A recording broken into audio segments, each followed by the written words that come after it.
Stadt in Frankfurt. Polizei sprechen. Deutsche Behörden und Polizei haben dort keine Befugnis.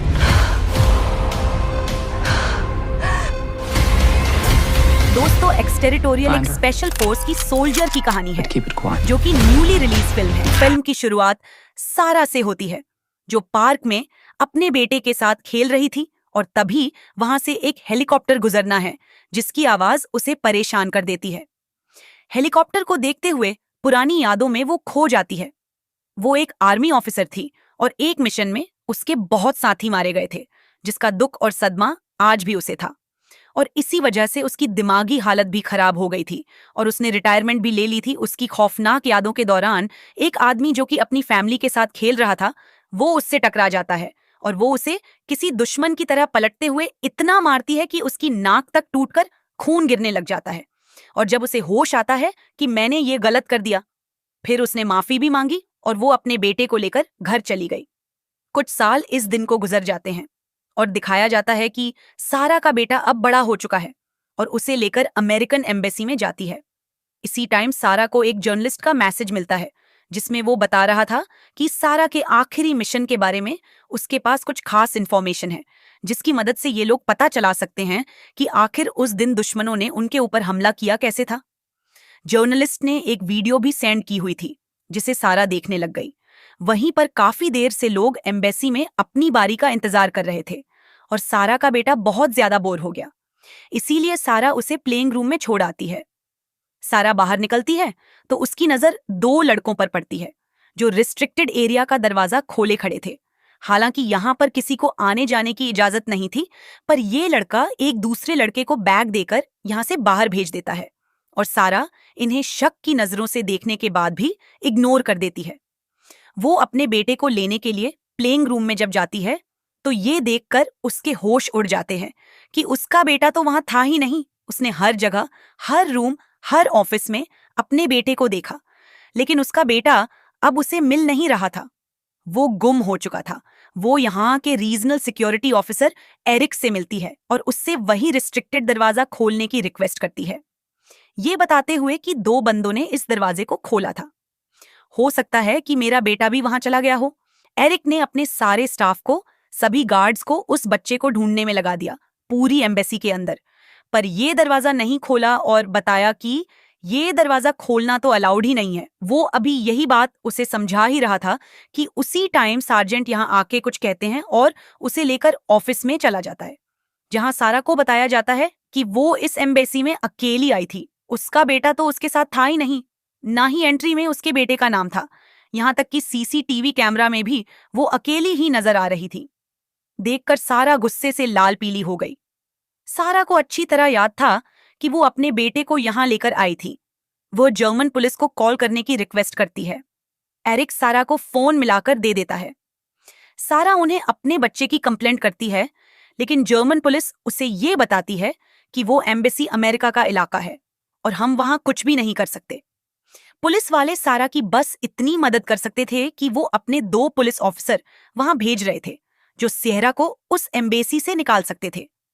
थोड़ी देर में sergeant को कोई काम पड़ा तो वो सारा को एक कमरे में लॉक कर गए। मौके का फायदा उठाते हुए सारा ने अपनी मॉम को कॉल किया और उनसे कहा कि किसी तरह आप पुलिस को सूचित करो कि उसके बेटे को अमेरिकी दूतावास वाले ने किडनैप कर लिया है।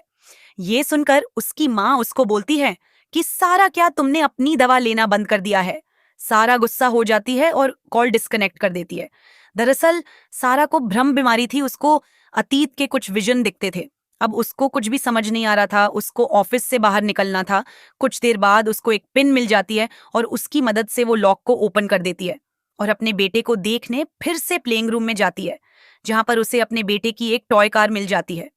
ये देखकर उसे अपने ऊपर और भी ज्यादा यकीन हो गया था कि वो अपने बेटे को साथ लेकर ही आई थी।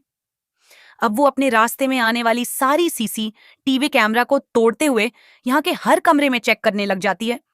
इसी दौरान वो यहाँ के एक लॉक हुए कमरे को भी खोल देती है जिसके अंदर एक लड़की थी। सारा को देखकर वो चिल्ला देती है, लेकिन सारा उसके मुंह पे हाथ रख के उसे चुप करवा देती है। सारा लड़की से माफी मांगती है और कहती है, मैं बस अपने बेटे को ढूंढ रही थी। ये कहकर वो जाने लगी तो इरना नाम की इस लड़की ने उसे रोक लिया और कहा कि मैं यहाँ पर पिछले 2 महीने से रह रही हूँ। अगर तुम चाहो तो मैं तुम्हारे साथ मिलकर आपके बेटे को ढूंढ सकती हूं, लेकिन इसके बदले में तुम्हें मुझे यहां से बाहर निकालना होगा। सारा उसकी बात मान जाती है। दूसरी तरफ इसी एम्बेसी की जनरल को पता चलता है कि सारा, जो कि उनकी एम्बेसी में तोड़फोड़ और भाग दौड़ रही थी, वो एक स्पेशल फोर्सेस की एजेंट रह चुकी है। वो एरिक को अपने पास बुलाती है और उसे ऑन ऑर्डर देती है कि हमें पुलिस को बुलाकर इस लड़की को पुलिस के हवाले कर देना चाहिए, नहीं तो ये हमारे लिए कोई मसला खड़ा कर सकते हैं। एरिक ने ये कहते हुए कि हम पुलिस को नहीं बुलाएंगे, क्योंकि पुलिस अगर यहां आई तो उसके ऊपर बहुत सारे चार्जेस लग जाएंगे और उसे आगे कोई भी जॉब मिलना मुश्किल हो जाएगी, उसका करियर तबाह हो जाएगा। दूसरी तरफ अरीना बताती है कि सबसे पहले हमें हर कमरे को चेक करने के लिए एक एक्सेस कार्ड चाहिए होगा। सारा के लिए यह बड़ा काम नहीं था। उसने आगे जाकर एक सिक्योरिटी गार्ड पे हमला किया, उसे बेहोश करते हुए उसका एक्सेस कार्ड भी हासिल कर लिया। अब इसी कार्ड के जरिए बहुत आसानी से हर कमरे में जा रहे थे। एक ट्रक में बैठकर अरीना को यहां से भागना था, लेकिन यहां पे पता चला कि वो ट्रक तो जा चुका है। वो काफी उदास हुई। सारा यहां की छानबीन करने लगी और उसे वो बैग भी मिल गया जो उसने उन दोनों लड़कों के पास देखा था। और हैरान कर देने वाली बात यह थी कि इस बैग के अंदर ड्रग्स थी और इतने में ही यहां पर बहुत सारे गार्ड्स आ जाते हैं। यरीना को किडनैप करने के लिए सारा कोई मामला काफी अजीब लग रहा था कि एम्बेसी में एक लड़की को क्यों कैद करके रखा जाएगा। वो इन गार्ड्स को मारती है और इससे पहले कि वो अरीना से कुछ पूछताछ कर पाती, यहां पर एरिक आ जाता है, जो सारा को पकड़कर उसकी कमर में एक इंजेक्शन लगाते हुए उसे बेहोश कर देता है। उसे जब होश आया तो वो एक बेड पे थी और उसके सामने जर्नल और एरिक दोनों ही थे। उसने जर्नल से कहा, मुझे किसी भी हालत में मेरा बेटा चाहिए। जर्नल उसे जवाब देती है कि मैंने कुछ ही देर पहले तुम्हारी मॉम से बात की है। उन्होंने मुझे बताया कि तुम्हें बहुत ज्यादा स्ट्रेस डिसऑर्डर है, जिसकी वजह से तुम चीजें बोलती भी हो और तुम्हें हेलुसिनेशंस भी होते हैं, और ऐसा तुम्हारे अफगानिस्तान में फेल हुए मिशन के बाद से तुम्हारे साथ होने लगा है। सारा उसकी बात सुनकर उसे रिक्वेस्ट करती है कि मुझे यहाँ की सीसीटीवी फुटेज देखनी है। उसकी ये भी ख्वाहिश पूरी कर दी जाती है। सीसीटीवी फुटेज दिखता है, लेकिन किसी भी फुटेज में उसे उसका बेटा नजर नहीं आता। अब तो उसे भी लगने लगा था कि शायद ये सब उसके हेलुसिनेशंस ही होंगे। अब पूरी रात वह यहां रहती है और सुबह होते ही उसे यहां से लेने के लिए इरीना आ जाती है। बहरूपिया बनकर अब सारा इरीना से पूछती है, तुम हो कौन और ये लोग तुम्हारे पीछे क्यों पड़ी है? वो बताती है कि मेरे डैड एक पॉलिटिशियन थे। पॉलिटिशियन होने के साथ साथ वो एक डॉन भी थे। उनके पास बहुत पैसा था और वो सरकार के अवैध काम करते थे। एक दिन जब उन्होंने पार्टी बदल ली तो उनको मरवा दिया और मुझे यहां किडनैप कर लिया गया। अब सारा को ये सब एक हेलोसिनेस लगता है। अरीना उसको विश्वास करवाने के लिए अपना हाथ काटने लगती है। अब सारा समझ जाती है कि ये उसका धोखा नहीं है, दूतावास के लोग उसको पागल बनाना चाहते हैं। अब सारा एम्बेसी में घूमते हुए वो लड़के को खोजती है जो ट्रेड एरिया के अंदर देखा था। उस लड़के से अपने बेटे के बारे में पूछती है तो वो लड़का कहता है, हाँ मैं जानता हूं कि तुम्हारा बेटा कहाँ है, ठीक है, उसके बदले तुम्हें मेरा एक काम करना होगा, तुम्हें वहां से मेरा ड्रग्स का बैग चुरा कर देना होगा। सारा समझ गई कि उसके बेटा के बारे में कुछ नहीं पता, लेकिन ये बात वो लड़के को नहीं बताती और कहती है कि अगर तुम्हें वो बैग चाहिए तो तुम्हें मुझे एक मैप और एक एक्सेस कार्ड लाकर देना होगा। इन्हीं बातों के दौरान नोटिस करती है कि एरिक भी यहां अपनी बेटी के साथ आया हुआ था।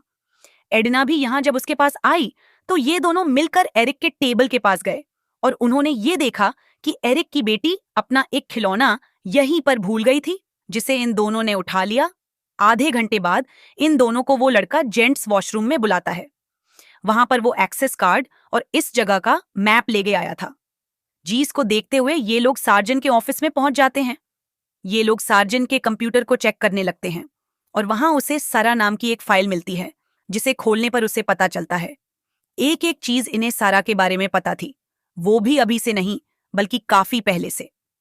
इसी दौरान उसे इस्लामाबाद मीटिंग के नाम से एक फाइल दिखती है, जिसे जब वो ओपन करती है तो उसे इस्लामाबाद में एरिक नजर आता है। इस पिक्चर में एरिक क्लियर था। सारा को याद आया कि यही वीडियो उसे सुबह जर्नलिस्ट ने भी भेजी थी। उसे जर्नलिस्ट को कॉल की और पूछा कि एरिक इस सबसे क्या लिंक है, तो वो जर्नलिस्ट अब उसे बताता है कि अफगानिस्तान में यूएस मिलिट्री की बेस पर जो हमला हुआ था उसे करवाने के पीछे कोई और नहीं बल्कि एरिक ही था। एरिक ने उनकी लोकेशन दुश्मनों को दी थी जिसके बदले उसे पैसे मिले थे। ये वीडियो एरिक के खिलाफ सबूत था। इस वीडियो में एरिक जिससे बात कर रहा था उसका चेहरा अभी क्लियर नहीं था, तो जर्नलिस्ट से कहता है ये चेहरा क्लियर करके मैं तुम्हें अभी सेंड करता हूं। इतने में ही सार्जेंट अपने ऑफिस की तरफ बढ़ने लग जाते हैं। जल्दी से ये लोग अरीना के लैपटॉप में उस पिक्चर को ट्रांसफर करने लग जाते हैं, लेकिन ठीक टाइम पे यहाँ पे सार्जेंट भी आ जाता है जिससे बचने के लिए इन्हें उस बेचारे से लड़कर उसे गिराकर यहाँ से भागना पड़ता है। ये लोग भागकर टेरेस पे आ जाते हैं और इतने में वो पिक्चर भी लोड हो जाती है। जिस पिक्चर को देखकर सारा उसे पहचान जाती है। ये उन्हीं तालिबान का था जिसने उनकी बेस पर हमला किया था और इस टाइम एरिक तालिबान के हेड के साथ बैठा हुआ था, तो मतलब एरिक तालिबान के साथ मिला हुआ था। वो एरना को लेकर उस गोदाम में जाते हैं जहां ट्रक लॉर्ड्स होकर दूसरे मुल्क में भेजे जाते थे और गार्ड्स का एरना से ध्यान भटकाने के लिए वो गार्ड से लड़ने लग जाती है। अभी वो इनसे निमट ही रही थी कि तभी यहाँ पे एरिक भी पहुंच गया और सारा पे हमला शुरू कर दिया। अब सारा एक एक करके सभी से निपटती है क्योंकि वो एक ट्रेंड सोल्जर थी। ऐसे गार्ड्स से लड़ना उसके लिए आम बात थी। जब सभी गार्ड्स को वो हराकर गिरा देती है तो एरिक उस पर हमला कर देता है, पर वो बेचारा भी सारा के सामने कुछ नहीं था। सारा उसका मार मार कर बुरा हाल कर देती है और उसी की गन छीनकर उसी पर पॉइंट कर देती है और उससे कहती है मुझे मरने के लिए इतना बड़ा प्लान क्यों बनाया?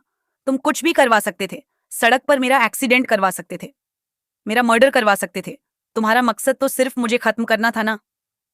एरिक हैरान होकर उससे सवाल करता है तुम्हें कैसे पता कि मैं तुम्हें मरवाना चाहता हूं और मैं तुम्हें क्यों मरवाऊंगा? सारा बोली क्योंकि तुम जानते हो कि मैं उस हमले की एकमात्र गवाह हूं। मैं तो जिंदा बची थी, लेकिन मैं तुम्हें नहीं मारूंगी। तुम बस मेरा बेटा मुझे वापस कर दो।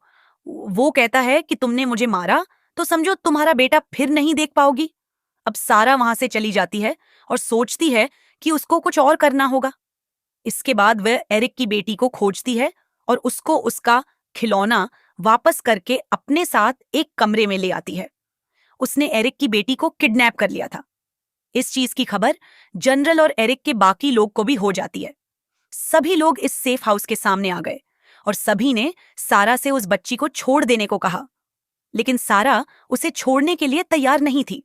बार बार हर कोई उससे यही रिक्वेस्ट कर रहा था कि उस बच्ची को छोड़ दो, तो सारा कहती है ठीक है मैं उस बच्ची को छोड़ दूंगी, लेकिन एक शर्त पर कि मुझे एरिक से कुछ बात करनी है। इस बच्चे के बदले एरिक पहले अंदर आएगा। एरिक चुपचाप उसकी बात मानते हुए अंदर हो जाता है और सबसे पहले आके यहाँ का वॉइस सिस्टम बंद करता है क्योंकि वो जानता था कि यहाँ की आवाज बाहर जा रही है और एरिक ने जो गंदा काम किया है उसका वो किसी और को पता लगने नहीं दे सकता। सारा ने उसे सबसे पहले यही बात कही कि मैं जानती हूं तुम मुझे मारना चाहते हो, मैं खुद को खुद ही खत्म कर लूंगी, लेकिन मेरी एक शर्त है कि तुम मेरे बेटे को मेरे मरने के बाद मेरी मॉम के हवाले कर देना। इस बात का एरिक कोई जवाब नहीं देता, लेकिन वो सारा से कहता है कि तुम जो जानना चाहती हो मैं तुम्हें बताता हूं। हाँ, मैं उस दिन मिला था, अफगानिस्तान के तालिबान से मैं मिला हुआ था और मैंने ही यूएस बेस की लोकेशन भी दुश्मनों को बताई थी क्योंकि मुझे इस काम के उतने पैसे मिल रहे थे। वो काम कब हो गया? सभी लोग मारे गए, एक तुम बच गई थी। मैं जानता था तुम्हारे बारे में, लेकिन मैं कभी भी तुम्हें मारना नहीं चाहता था। मसला तो उस जर्नलिस्ट की वजह से बना जिसको इस सारी बात की खबर हो गई। वो मुझे धमकाने लगा। मैं जानता था कि वो जरूर तुम्हें भी ये बात बताएगा। इससे पहले ही मैं उस जर्नलिस्ट को मरवाना चाहता था, लेकिन तुम्हें उसके मरने से पहले ही ये सारी बातें पता चल गईं और फिर इस तरह तुम्हें भी मारना मेरी मजबूरी बन गया। हाँ, तुम सच थी, तुम्हारा बेटा तुम्हारे साथ यहां आया था, लेकिन मुझे तुम्हें मारने के लिए ये पूरा खेल खेलना पड़ा। सीसीटीवी से मैंने ही तुम्हारे बेटे को गायब करवाया था।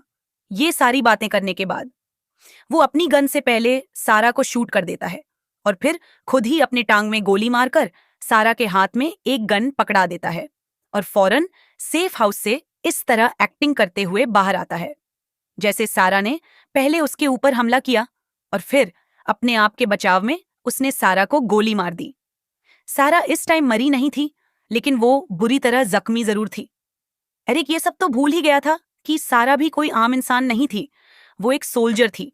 ये सारी बातें जो एरिक ने उसके सामने की थी, उसने एरिक की बेटी के ही टॉय फोन में ये सब रिकॉर्ड कर लिया था। भाई, ये सभी लोग इस टाइम सारा को टेररिस्ट समझ रहे थे जो सेफ हाउस के अंदर थी। उस सेफ हाउस को खत्म करने के लिए वो तो उसके बाहर बॉम्ब भी लगाने वाले थे, लेकिन उससे पहले ही सारा वो रिकॉर्डिंग यहाँ के माइक में प्ले कर देती है। बाहर खड़े हुए सभी लोग एरिक का वो कन्फेशन सुन पाते हैं और जान जाते हैं कि एरिक एक गद्दार है। न केवल उसने सारा को मारना चाहा, बल्कि अमेरिकी सरकार को भी धोखा दिया था। अब सार्जेंट उसको गिरफ्तार कर लेते हैं और सारा को सुरक्षित अस्पताल में एडमिट करा देते हैं। साथ ही उसके बेटे को भी खोजकर उसे पास भेज देते हैं। और कुछ समय बाद हमने देखा कि अब सारा पूरी तरह से ठीक हो गई है और अपने बेटे के साथ खुश है।